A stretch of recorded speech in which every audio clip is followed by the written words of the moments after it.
तो आज की क्लास में संज्ञा की परिभाषा और उसके प्रकार है।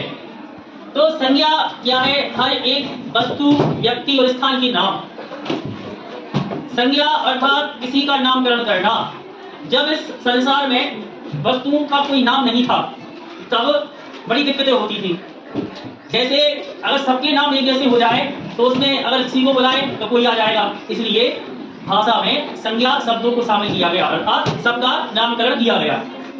परिभाषा इसकी है संज्ञा की, किसी वस्तु, व्यक्ति व स्थान के नाम को संज्ञा कहते हैं। जैसे किसी भी व्यक्ति का नाम राम, श्याम, मोहन, किसी भी जगह का नाम सागर, भोपाल, इलाहाबाद, झांसी, किसी भी वस्तु का नाम टेबल, पेन, कुर्सी। तो संज्ञा एक प्रकार से हर व्यक्ति, वस्तु, स्थान के नाम है। मोहन, सागर, ये सब क्या है? नाम।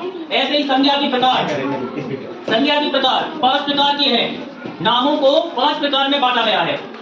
जैसे व्यक्ति, वस्तु व स्थान के नाम हो गए, ऐसे ही हर एक चीज के नामों को 5 भागों में बांटा गया है भाषा में। पहला है व्यक्तिवाचक संज्ञा, दूसरा जातिवाचक संज्ञा, तीसरा भाववाचक संज्ञा, चौथा समूहवाचक संज्ञा और 5वां पदार्थवाचक संज्ञा।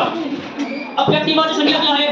किसी भी व्यक्ति का नाम, किसी भी इंसान का जो नाम है वो क्या है? व्यक्तिवाचक संज्ञा। चाहे वो इंसान हो, चाहे वो स्थान हो, चाहे वो वस्तु हो, चाहे वो किसी जानवर का नाम हो। इसके बाद जातिवाचक संज्ञा। जातिवाचक संज्ञा होती है जिसमें किसी एक जाति के बारे में बताया जाए। जैसे मनुष्य, ये है व्यक्तिवाचक नहीं है, मनुष्य एक जाति होती है। जैसे जानवरों की जाति, ऐसी मनुष्यों की जाति, पक्षियों की जाति होती है। ठीक है। पुस्तक, अगर पुस्तक का नाम है तो वह व्यक्तिवाचक में आएगा। अगर पुस्तक का केवल पुस्तक है तो वह जातिवाचक में आएगा। पर्वत, जैसे माउंट एवरेस्ट सबसे ऊंची चोटी है विश्व की, अगर माउंट एवरेस्ट लिखा है तो व्यक्तिवाचक में आएगा। लेकिन अगर पर्वत लिखा है, पर्वत तो कई है, पर्वत कई है, इसलिए यह जातिवाचक में आएगा। अब वृक्ष, नदी, ये भी इसके एग्जाम्पल है जातिवाचक के। अब आता है भाववाचक। भाववाचक क्या है? अपनी भावना, किसकी भावना कैसी है, किसी की अच्छी है, बुरी है, किसी को क्रोध आता तो ये अपनी भावनाएं हैं। क्रोध, गुस्सा, वीरता, भय, कायरता, आदर, अपमान, ये क्या है? भाववाचक संज्ञा के शब्द है।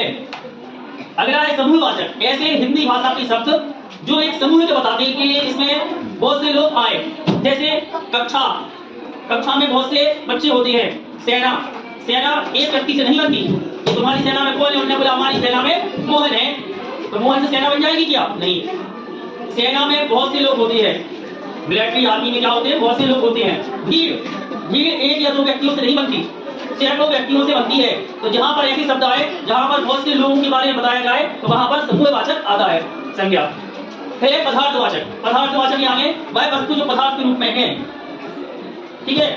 जैसे सोना, चांदी, तेल, शक्कर, नमक, ये क्या है? पदार्थवाचक।